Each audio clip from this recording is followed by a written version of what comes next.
Hello, everyone, and thanks for joining us for this marketplace room on COVID-19 and risk communication. I'm Jason Rees, Global Planning Committee member. As you know, this marketplace is one of the most interactive events of the conference, as we will be listening to stories, ideas, and projects that organizations around the world have implemented related to child and adolescent health. We encourage you all to actively participate, ask questions, and share ideas with our presenters. Please use the chat box to type in your question and comment during the presentations.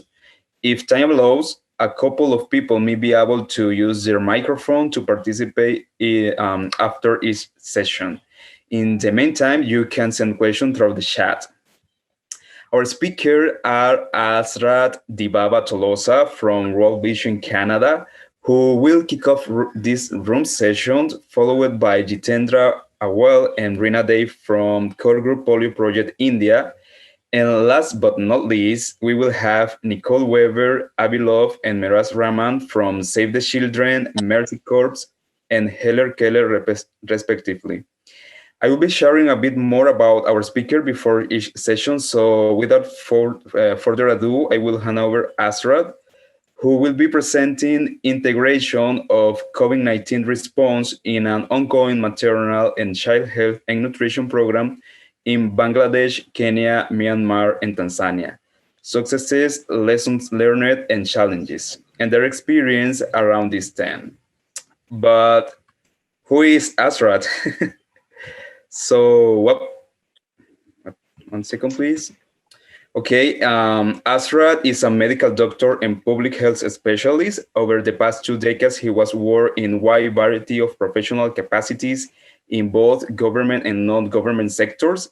He has worked for the Ministry of Health, Ethiopia, and World Vision in Ethiopia, Liberia, Cambodia, and in Kenya for its Africa region as director for the Health, HIV, and Nutrition Learning Center. Asrat is currently the chief of party for a multi-country program called Enrich at World Vision Canada. Part of Dr. Asrat's work is providing leadership to Enrich Consortium, promoting high-impact models, result-based management, and effective collaborations.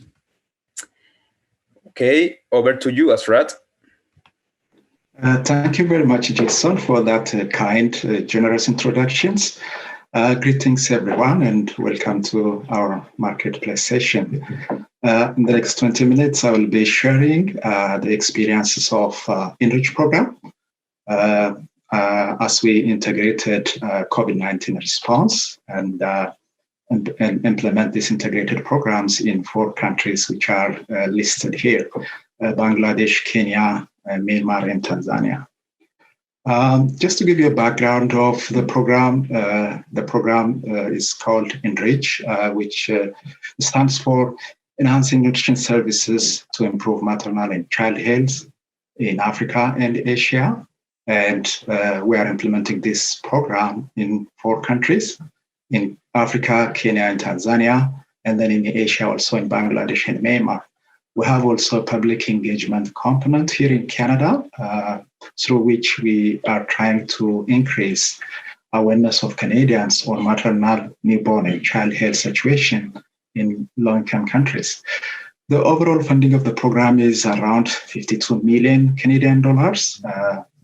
The original funding was around 46, but after the pandemic, we received additional 5 million Canadian dollars from the donor Global Affairs Canada to integrate and implement COVID-19 response. The program was launched in March 2016 and will continue until December 2021. We have about a couple of months to consolidate and close this program. The total direct beneficiaries in 4 countries account for 1.6 million people, and there will be also around 2.1 million people who are expected to benefit from this program indirectly.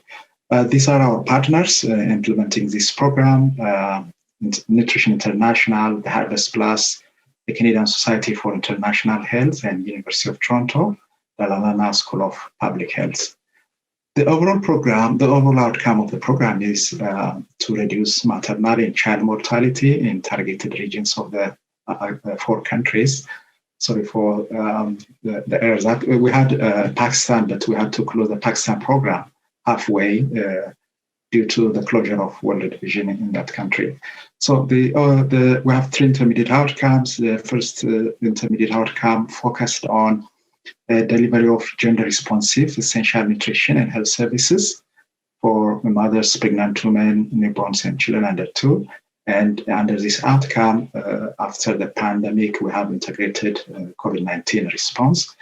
And the second intermediate outcome is to increase production, consumption, and utilization of nutritious foods and micronutrient supplements by mothers, pregnant women, and children under 2. And then the last one is to strengthen gender-responsive governance policy and public engagement on MNCH in Canada and also the targeted countries. The objective of the COVID-19 response integrated into Enrich, our original program, has 3 key objectives. The first one is risk communication, through which we are trying to increase awareness about the disease and also support the government and other stakeholders in prevention, case detection, testing, contact tracing, etc. And then the second objective is health system strengthening. And through these objectives, we provide personal protective equipment to health facilities and other medical supplies and equipment as per the request from the Ministry of Health. And then the third objective is to strengthen community-based social services to minimize the gendered impact of the pandemic on health systems, social services, economic activity, particularly for women and girls. Under these objectives, we do the conditional and unconditional cash transfers. And there are 4 key activities under all these 4 objectives. The first one is promotion of preventive measures to slow the spread of the pandemic. The second key activity is to procure and distribute hygiene materials to vulnerable households and also service providers like the health institutions. And then the third key activity is to train and equip public health systems and service providers to deliver gender-responsive COVID-19 prevention, detection, treatment, and surveillance services. And then the last key activity is to promote holistic multisectoral support to mitigate secondary impacts of COVID-19, including sexual gender-based violence, negative maternal and child health outcomes, and nutrition and livelihood outcomes. So coming to the risk communication through the first objective and the first key activity, we are promoting proper and effective risk communication in all 4 targeted countries using both print and non-print media. So we have produced and also adapted posters and leaflets, brochure, wall murals, and daily radio spots during prime times with key messages on COVID-19 and nutrition, and also other key health messages. Our countries have been using SMS phone messages, social media platforms like Twitter and Facebook to disseminate correct messages around COVID-19. We have also engaged community health workers to disseminate the correct information. Health workers at the facility level, as well as also community leaders and religious leaders, various faith-based leaders in those 4 countries. So the pictures are showing some of the samples, like the wall murals used in Kenya, and then a community health worker conducting a nutrition rehabilitation session in Tanzania, but at the same time also educating the participants on the COVID-19 preventive measures, such as use of face mask and hand washing. And then posters have been used in Myanmar to disseminate correct messages, and also in Tanzania. So in the past 6 months since we launched the integrated COVID-19 response, June 2020 until December 2020, these are the key outputs achieved. For example, we have developed 358 billboards in 4 countries and 29 radio spot messages, and around 200,000 short messages on COVID-19. And also there were around 1,000 people in those 4 countries who received printed information, printed materials on COVID-19. And also we have trained around 4,000 community leaders on COVID-19 prevention, case detection and referral, and around 2,000 faith leaders in all countries, including Muslim and Christian faith leaders. And we were able also to train and support around 1,800 youth girls in the implementing countries. Through the various channels in the past 6 months, we were able to reach a total of around 4 million people with correct messages on COVID-19.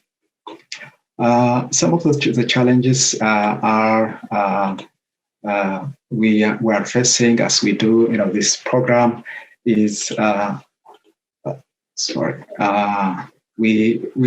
there are some myths and misconceptions in all 4 countries. We came to know that, like, for example, people in Africa are saying COVID is for rich people, COVID doesn't affect Black people, and drinking or gargling with alcohol prevents transmission, or cigarette smoking reduces risk of infection.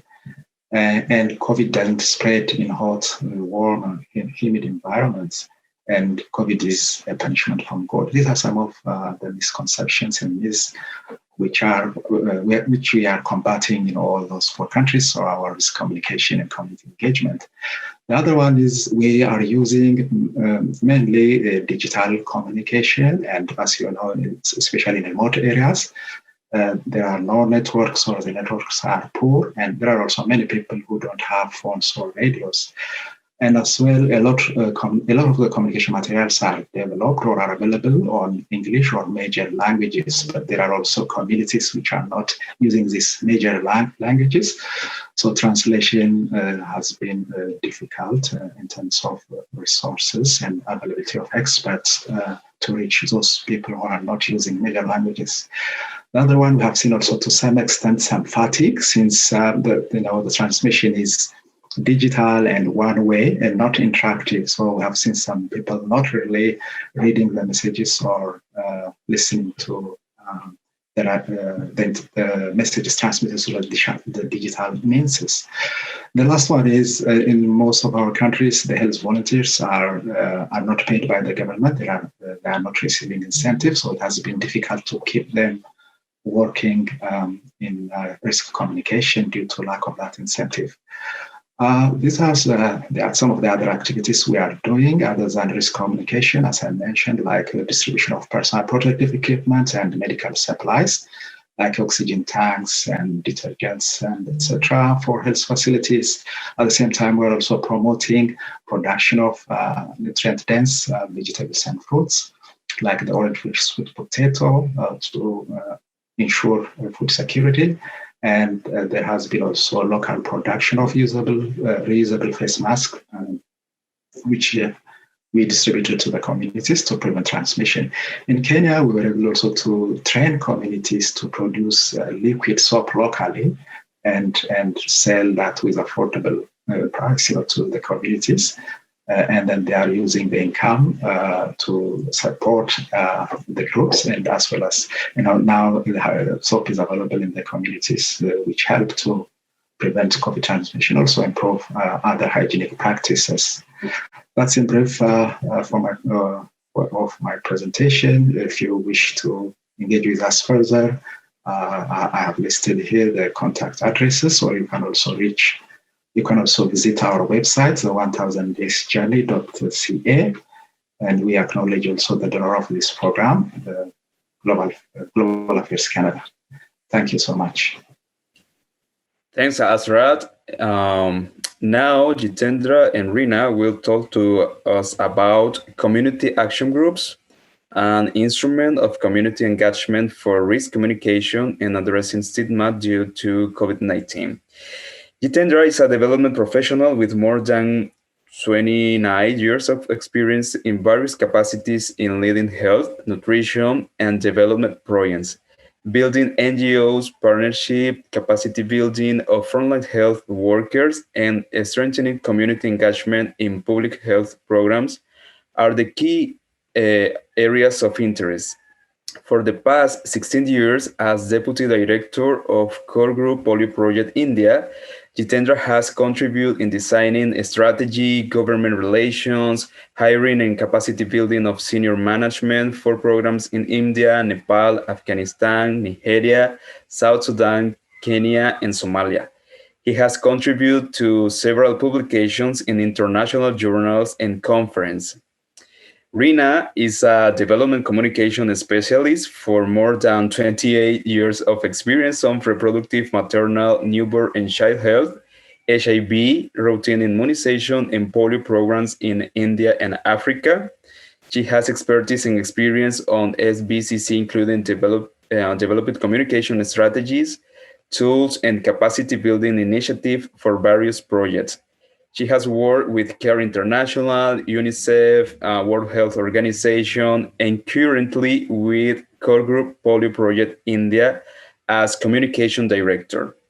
She has provided communication and training support to NGOs in India, Nigeria, South Sudan, Ethiopia, and Kenya for polio.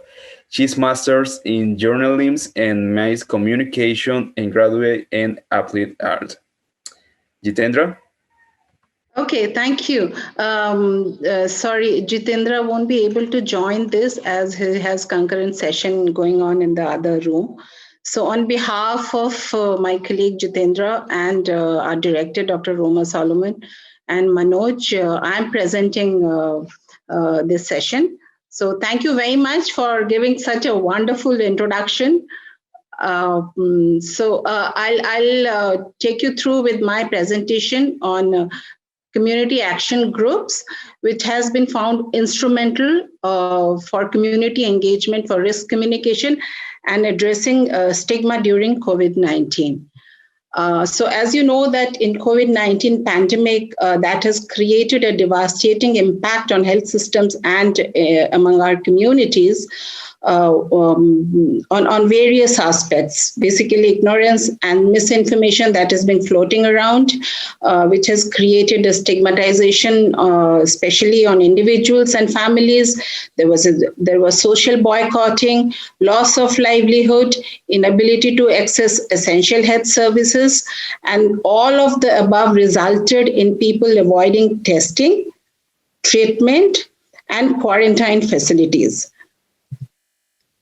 Just would like to take you through before I get into what are these community action groups are that we are working as a core group consortium in India for polio eradication. And our partners in India are ADRA, PCI, and CRS. And we have 6 national NGOs who are working with us. We work in close partnership with World Vision, UNICEF, WHO, Rotary International, and Government of India. So we have a network of social mobilization network through our community volunteers at the village level who are working for polio eradication by mobilizing communities to participate in polio campaigns and availing routine immunization services. So basically, we are into social mobilization on immunization. So what exactly we did in this pandemic? So we have a vast network of community influencers, which was created over the past 2 decades by our field staff to support health workers on community mobilization for polio campaigns as well as routine immunization. So during this pandemic, what we have seen that more than 2 million children were missed immunization, and all the stigma that related to COVID-19 that restricted population to seeking COVID care, especially among the areas where we are working in states, Haryana, as well as Uttar Pradesh.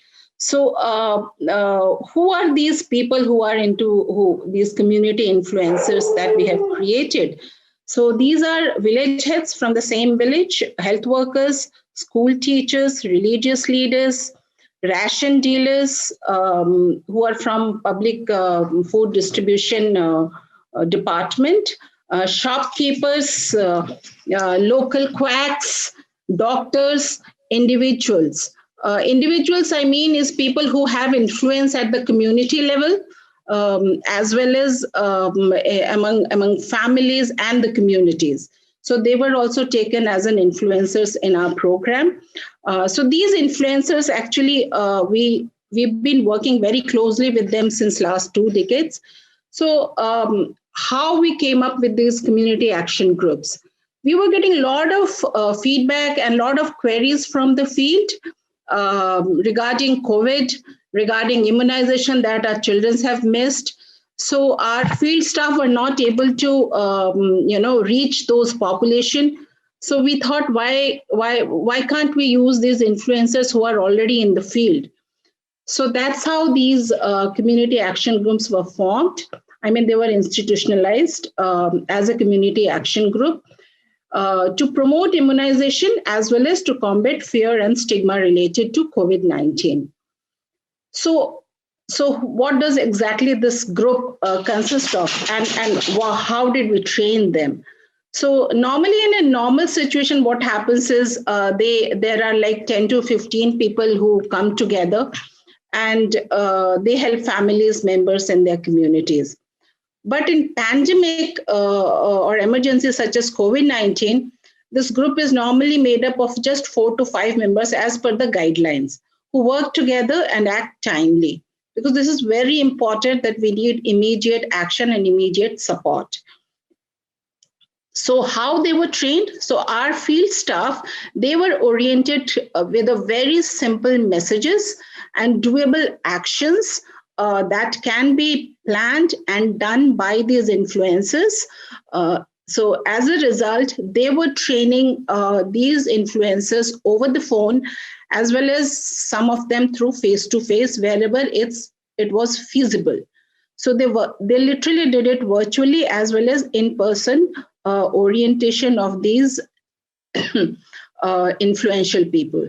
So we had also created some pictorial leaflets or pamphlets, you can say, which was shared with them through mobile phones, as well as some of the printed materials. So what exactly these CAG members do in a meeting? So basically they emphasize on childhood immunization that was disrupted during lockdowns, and they motivate parents for immunization, basically telling them that the importance of immunization in this crucial period and ensuring that the immunization sessions are safe and they can go with proper COVID preventive behaviors. So dispensing critical information on prevention of disease, especially COVID, including addressing stigma issues. Because that's how they were completely oriented about what are those different stigma-related information that they need to tackle, and what's going on in the community, and how they can manage those stigma-related issues. So supporting COVID-affected person family to access health services, as well as arranging for essential supplies at their doorstep. For example, if a family is not able to get food or ration or any other essential medicine to their doorstep due to quarantine, so they used to ensure that these services are provided at their doorstep. So volunteers' efforts, which you can say it's a social innovation as a volunteer effort of community, are institutionalized as community action group with very definite operational guidelines and very clear objectives that can be achieved by the group. So what has been the effect?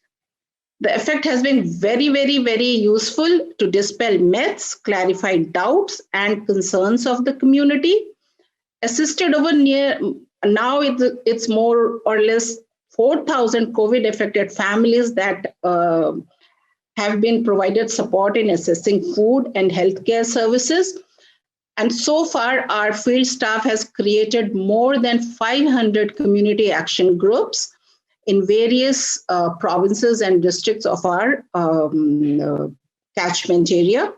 So this initiative, as a result, we can say very clearly and very confidently that this initiative can be adapted to other health problems, especially to promote vaccine appropriate behaviors and also to address vaccine hesitancy that is being floating around now, especially among health workers and our frontline health workers a lot. So this strategy has found to be very useful, which can be simply and easily adapted and easily laid out at the community level by community volunteers. So thank you very much for listening to this small presentation and our great achievement on establishing community action groups. Thank you. Hi, thanks for the presentation. Finally, Nicole, Abby, and Miraz will talk about building effective behavior change skills in WASH and agriculture to support child health. Nicole is a capacity strengthening and learning senior specialist for the USAID-funded Pro-WASH Award. She has worked in WASH and child health for 10 years in both humanitarian and development settings. Over the past few years, she has facilitated the Make Me a Change Agent training for partners in Madagascar, Democratic Republic of Congo, Uganda, Ethiopia, and Bangladesh. Abby is an agriculture advisor at Mercy Corps working on the Scale Award, which focuses on agriculture, natural resource management, and alternative livelihoods capacity strengthening for USAID Bureau for Humanitarian Assistance Programs globally. Over the last year, Abby co-led the adaptation of the Make Me a Change Agent guide and co-facilitate trainings for partners in Madagascar, Bangladesh, and Ethiopia. Miraz is the head of collaboration, learning, and adaptation for the Sapling Project, a multi-sector bureau for humanitarian assistance development food security activity being implemented in the remote Chittagong Hill Tracts region of Bangladesh by Helen Keller International. Miraz holds a Master in Applied Medical Anthropology and graduate public health certificate from the New Mexico State University, USA. Nicole? Thanks so much, Jason, for that great introduction. And thanks so much to the previous presenters for your excellent presentations. As Jason said, I am Abby Love, working on the Scale Award as an agriculture advisor. And I'm joined today by my colleagues Nicole Weber and Miraz Rahman. And all three of our awards, Scale, Pro-WASH, and Sapling, are all funded by USAID's Bureau for Humanitarian Assistance, or BHA. So Scale and Pro-WASH are both global capacity strengthening and knowledge sharing awards. And then Sapling is a development food security activity implemented in the Chittagong Hill Tracts of Bangladesh. So please feel free to use the chat box throughout our brief presentation to ask any questions. And we'll also be sharing resources there as well.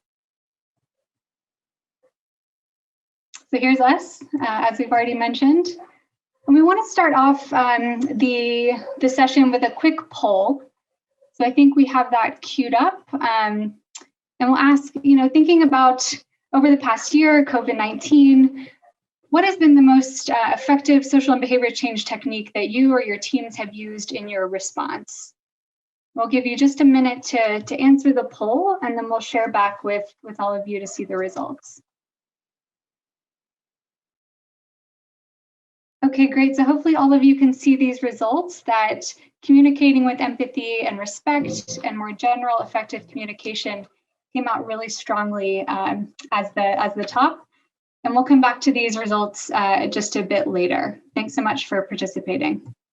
So we want to talk to you today about the Make Me a Change Agent Guide, which was originally developed under the TOPS program, the Technical and Operational Performance Support Program, which ended back in 2015, or the program ended in 2017. The TOPS guidance was developed in 2015 with a collaboration between TOPS and the SPC working group through Core Group. It was written by many authors, field tested and reviewed over a 3-year process. And I know Mary DeCosta was on here a minute ago. She was kind of the driving force behind getting the original guide developed and implemented in so many different places around the globe. And this was brought about because a lot of frontline staff as well as volunteers are trained as community health workers or other technical staff, and not always receive the training around the softer facilitation, negotiation, and communication skills that are so necessary to facilitate behavior change at the community level. And so when Scale and ProWash started about 2 years ago, we saw this guide as such a great resource that had been implemented in so many BHA-funded programs or Food for Peace-funded programs at the time, but focused a lot on kind of health and nutrition examples and role plays. So we went about a process over the past few years of taking that original guidance and adapting it for the agriculture and WASH sectors, water, sanitation, and hygiene. Because there have been a number of reports, whether it be from FANTA or from BHA itself, that these softer skills are crucial for really facilitating behavior change around hand washing for child health, other agriculture interventions leading to household or childhood nutrition, as well as others. And so while a lot of the frontline staff, the volunteers, have the technical training around agronomy or engineering or health or community health or nutrition, they may be lacking or have a gap in the softer skills around social and behavior change. So we had this iterative process of pilot testing the guide in the DRC, Uganda, Bangladesh, Ethiopia, and refining it to getting it to where it is today, where the materials are adapted to the WASH and agriculture sectors. So the role plays, examples, activities are all kind of geared towards those audiences. And then we also made it a training of trainer resource so that it could reach more people.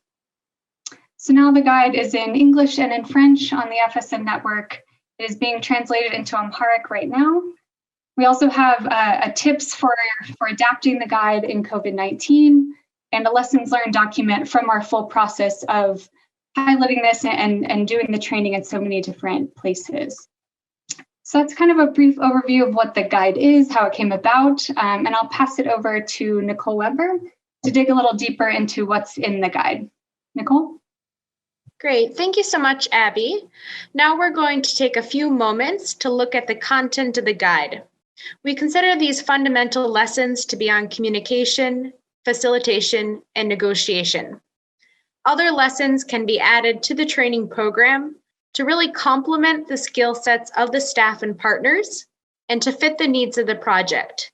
These include lessons and exercises on empathy and respect, two skills which you mentioned during the first poll are really critical during COVID-19. In addition, there are lessons on storytelling, cross-site visits, and action planning. Additionally, the guide contains what we consider to be advanced lessons, such as introduction to social and behavior change, gender and gender bias, shared household roles and responsibilities, planning to facilitate and train others, and quality improvement verification checklists. If you are familiar with the guide that was produced, as Abby mentioned, under TOPS and with support and with Core Group and others, you'll notice that some of these lessons are adapted for WASH and agriculture, and other lessons, such as the ones listed on this page, are primarily new content that we developed based on feedback we heard from WASH and agriculture practitioners as really key skills that would be helpful to negotiate behavior change in these sectors. So these lessons listed on this page may or may not be advanced for the participants, so we really encourage facilitators to take the time to conduct a learning needs and resource assessment before any training.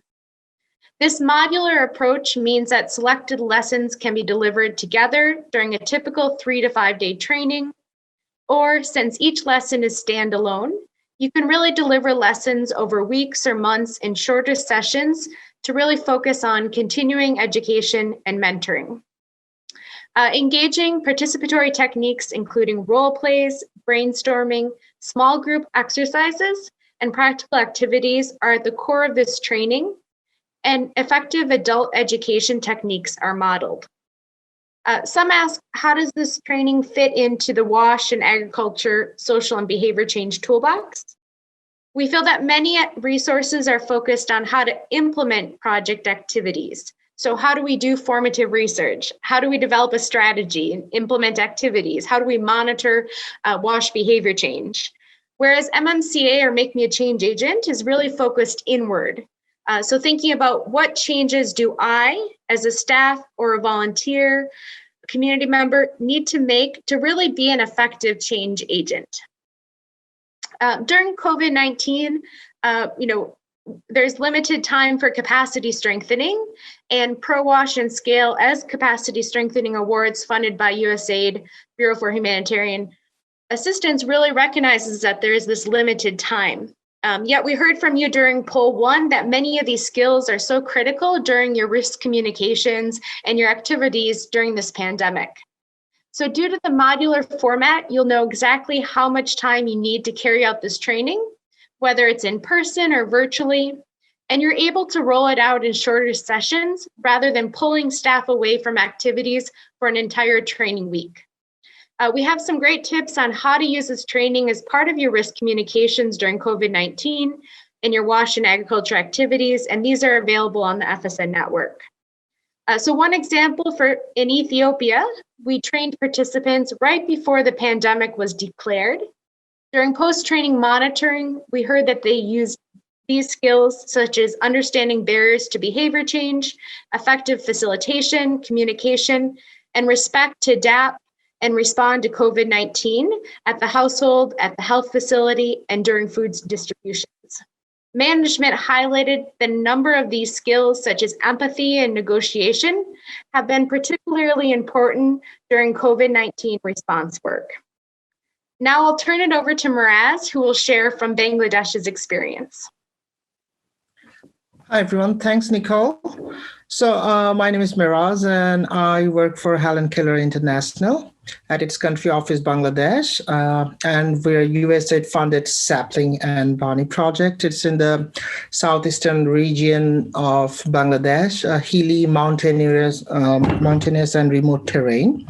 So the place I work for, it's multi-ethnic, multilingual. It has a dozen of ethnic groups speaking 12 different languages and distinct cultural norms and practices.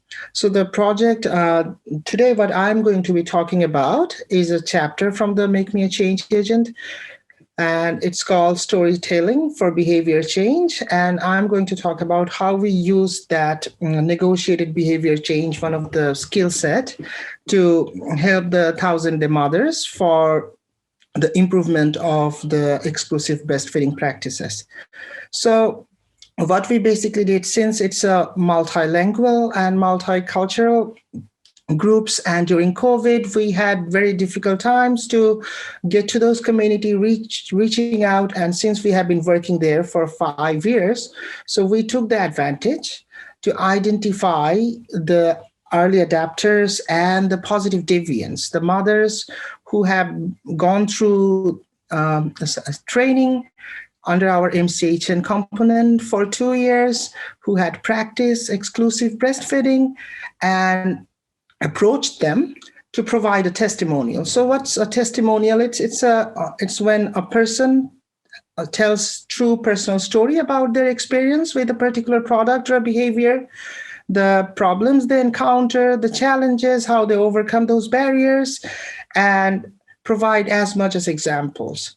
So we took this opportunity during COVID, identify mothers who are from these communities and guided them through a series of questions so that they can provide a testimonial with their experience. So since there are distinct social norms, cultural taboos, and there are so many barriers in terms of exclusive breastfeeding for mothers, since they work in Zoom, it's very difficult for them to continue. So it was very important to listen to someone who's from that same community, has acceptance to the community and others can relate to. And when they talked about, so they gave a testimonial for 3 to 5 minutes, and talk about their experiences and their challenges and how they overcome those challenges. So in this case, they talked about during their pregnancy and when they become mothers, so how they adapted exclusive breastfeeding, who helped them, what are the barriers they faced. For example, they had very limited time, they had to work, but they expressed the breast milk and stored it so that someone else can feed the child. So this is how, when we run the session with the community and those mothers talk to the newly pregnant and lactating women, so they also get the opportunity to relate it with their lives, as well as they can also ask questions.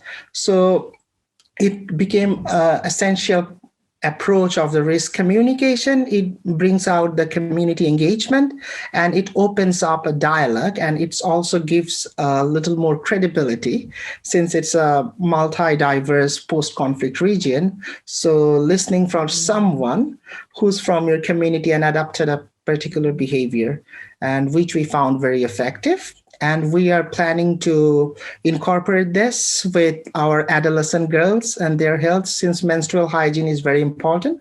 So we are in the process of identifying girls who have been using menstrual pads and putting them and providing testimonials so that others can adapt and become influenced by. Thank you, Nicole. Great. Thank you so much, Miraz, for sharing that example. We're now going to do a short activity. And so Abby will play a demonstration. Oh, my goodness. Abby will play a short video. And we're asking you to take a look at this video and see what participatory technique is being demonstrated in this video. And I want to thank USAID BHA-funded Budi Kadidi Project, who is in the Democratic Republic of Congo. They were trained in Make Me a Change Agent last year in 2019, and they developed a number of videos that can serve as a training aid. We're working on getting all of these captioned, and they'll also be available on the FSN network. So if you're interested in using this training manual and you would like some short videos that can also serve as a training aid, these will be available shortly. Abby, go ahead with the short video.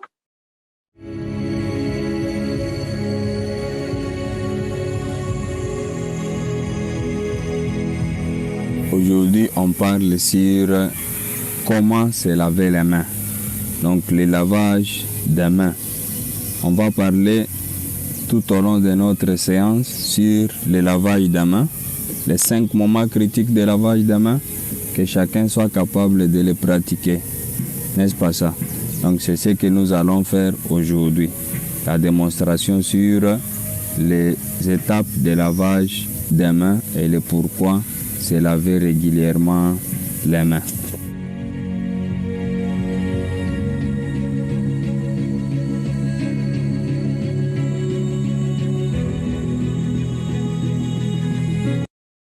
Great, thank you so much. And if we can launch now the second poll.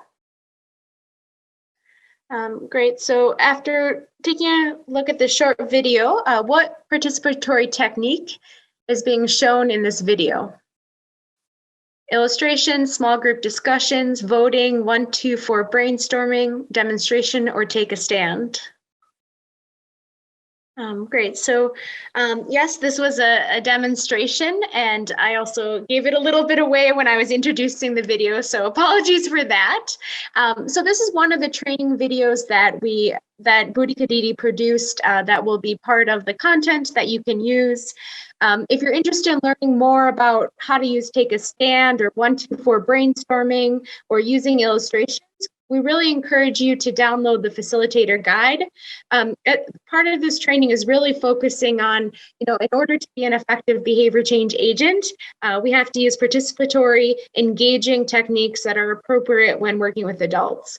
And so there's a long section on, what are these techniques? How can we step outside of the box of the usual techniques we use? And how can we employ really engaging ones that put the adult learner at the focus of everything we're doing? And so with that, I'll turn it back to Abby. Thanks, Nicole. Thanks, Miraz. And I just want to invite anyone who has a question, feel free to use the chat box to ask or comment about the old guide or the new guide. We just wanted to take a few minutes and do a bit of Q&A to hear from Miraz, Nicole, your experiences with using the guide. And so I guess, Nicole, you touched on this a little bit briefly earlier, but wondering if you wanted to share any more about how Make Me a Change Agent fits within kind of the broader toolbox of social and behavior change guidance, tools, trainings. Like what can people expect to get out of working with this guide versus another SBC tool? Great, thank you, Abby. So I think, this is really looking inward. You can use it to help develop your own skills, staff skills, volunteer skills, really around can I be an effective behavior change agent? Since it's also modular and it's available in Word form, you can copy and edit and paste and take out sections that are helpful for you. But then you can also combine it with, for example, if there's a section from the original manual that you prefer, you can cut those and paste them together. There's also a Realize guide that was produced under TOPS on social and behavior change. And so I found it helpful when I was a program manager, being able to pull together different pieces and saying, this is something that I've identified as a gap that we all need to work on. Let's focus some time on this, and then not needing to use the full guide if it's not relevant. I see Phil Moses added that FH is using the French guide of the new guide to strengthen our field staff capacity, and the team is conducting specific sessions and twice monthly meetings with field promoters. So that's one example of kind of over time using the guide. Great, thanks, Nicole. That's really helpful to put in the context of all the other guidance and tools that are out there. And of course, Philip, Mary, thanks so much for sharing your experiences using the guides. It's really helpful to see. Miraz, a question for you. You talked a little bit about using the storytelling lesson. I wonder, within Sapling or Bunny, how your program team has kind of cascaded the training or built, kind of integrated this into other work that you have going on. So since we have been trained on this Make Me a Change Agent guide, we have been thoroughly implementing it for different section of it, as Nicole talked about the modular aspect of it. So we train our field staffs on the effective communication and facilitation techniques. And also there are a few of the QIVC. We have been our technical officers related to agriculture who have been using to see the trend and monitoring the facilitation aspect of the field facilitators, field staffs. We are also taking different parts of it, for example, negotiated behavior change. And today what I was talking about is the guided testimonials. And we are using it to build different sessions for it to be more participatory and more effective. Awesome. Thanks so much, Miraz. Great to hear how you guys are using it and with different sectors throughout the program. And that's really kind of the aim of the guide, is that it can be applicable to multiple sectors. So while I mentioned that, the adapted version does have more examples towards agriculture, livelihoods, water, sanitation, and hygiene, it's very adaptable. We have Word versions online that you can write up your own examples or role plays that are more culturally specific or relevant to your implementation area or the sector that you're working in. So in most of the trainings that we've done, we've had not only the WASH and agriculture teams join, but also folks from the gender and youth team, social and behavior change, governance, natural resource management, and all have found value in working cross-sectorally in that way. So I see Jason has come on. That might be our cue to wrap up. So I just want to thank Miraz, Nicole, and all the other presenters here today, and for all of our great participants for joining. Thanks a lot. Thanks for your presentations. I see that have already answered all the questions from our participants throughout the chat box. I want to thank our presenters and all of our participants for a rich and insightful discussion on COVID-19 risk in communication. Thanks for sharing those wonderful experiences. Really, we need your materials. As we conclude this session, please head back to conference website to join the closing plenary. Also, feel free to browse the posters and tweet with the hashtag unlocking potential. Thanks for all.